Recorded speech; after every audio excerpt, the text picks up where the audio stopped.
This is face muscles or video number 9, muscle lecture number 7. And this one is going to be quite different from the other ones we've done, partially because I'm not going to make you know origins and insertions for the face muscles. The face muscles get very complicated. I'm not really worried about you knowing origins and insertions. More just being able to identify the muscles if you're shown a picture of them and kind of knowing generalized locations for each of the muscles. And the nice thing about the face muscles is that they are named really for the bones on which they sit for the most part.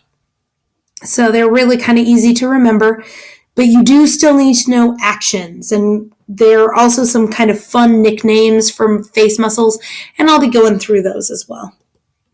So I'll be talking from this picture. If you're looking at the slides, then you know this is the only slide for this lecture because it's the only one I really need. So just make sure you're following along and keeping up with your notes. So I'm going to start here with the frontalis. This is the muscle that is on top of your frontal bone. So it makes sense that it would be called frontalis. And its function is to raise your eyebrows. Its job is to pull your eyebrows up. And it works in conjunction with occipitalis, which I realize seems kind of strange that your eyebrows would be being pulled up by a muscle at the back of your skull. But I want you to take this moment and put your hand at the base of your skull and on your forehead, and then raise your eyebrows.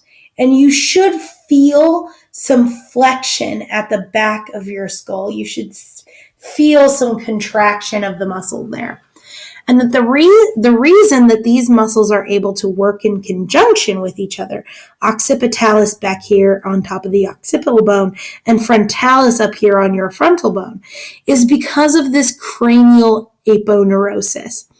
This aponeurosis is this large sheet of connective tissue that holds these two muscles together.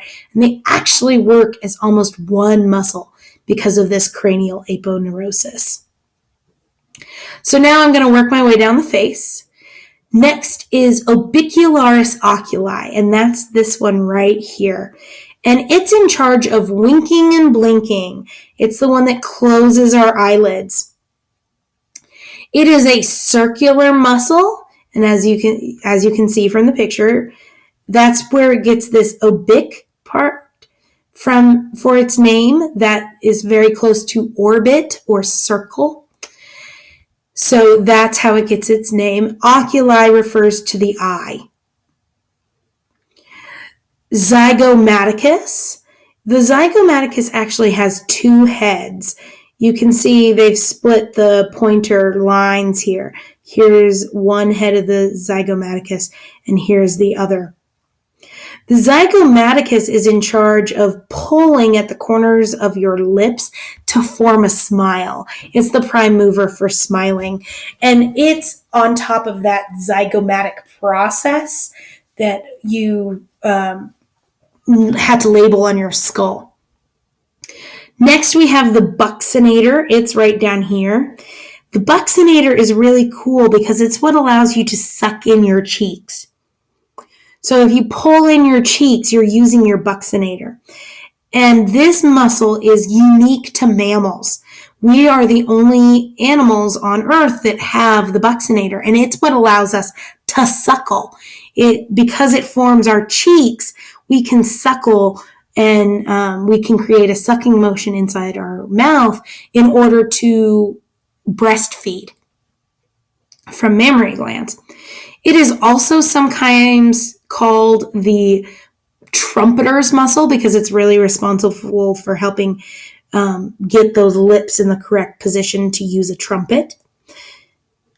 Then you have orbicularis oris, and it's really responsible for pursing your lips or kind of making that kissing shape. So if you want to bring your lips together into a circle, orbicularis oris is going to be the one in charge of that. Again, obic refers to the circular shape of the muscle tissue, and then oris refers to the fact that it's in front of your oral cavity, in front of your mouth. The next one on this side is the platysma. The platysma is this big sheet of muscle, and it really creates the front of your neck. And the cool thing about the platysma, and they've cut it away here so you can see some of the chin musculature, but the platysma actually comes all the way up to the orbicularis oris, and it is responsible for frowning. It's the thing that pulls the corners of your mouth down in order to frown. Our old friend trapezius has made an appearance, and as you can see, it's making the back of our neck. Then we have the sternocleidomastoid. That's this lovely thick muscle right here. It is one of my favorites. I love the name sternocleidomastoid. It's so fun to say. Its insertion is down at the sternum and at the clavicle, and you need to know that. That is one of the few where you really need to know its origin and insertion point. Its insertion point is up here at the mastoid process. It's covering the mastoid process, so you can't really see it. And it's responsible for bowing your head. So if you want to bring your chin down to your chest, it's going to be the muscle doing that. It is sometimes called the praying muscle because this is the thing that bows your head, so to bring your head down for prayer. Next, we have the masseter, and it has two heads as well. And it is the muscle responsible for chewing. It gets its name for the same word for chewing called mastication. If you've ever heard of that, to masticate, that means to chew, and masseter has that same prefix. And it's a really thick muscle, and you can feel it working if you close your jaw or close your mouth. You can feel that jaw muscle moving, that masseter. Next, you have the temporalis. The temporalis is the synergist, the assister muscle for the masseter. So if you kind of clench your teeth, you should feel some contraction in your temporalis muscle. You should feel that. So that is all of the muscles we needed to cover for the face. Remember, the occipitalis helps out the frontalis with raising the eyebrows. They do the same function, and they're connected by this cranial aponeurosis.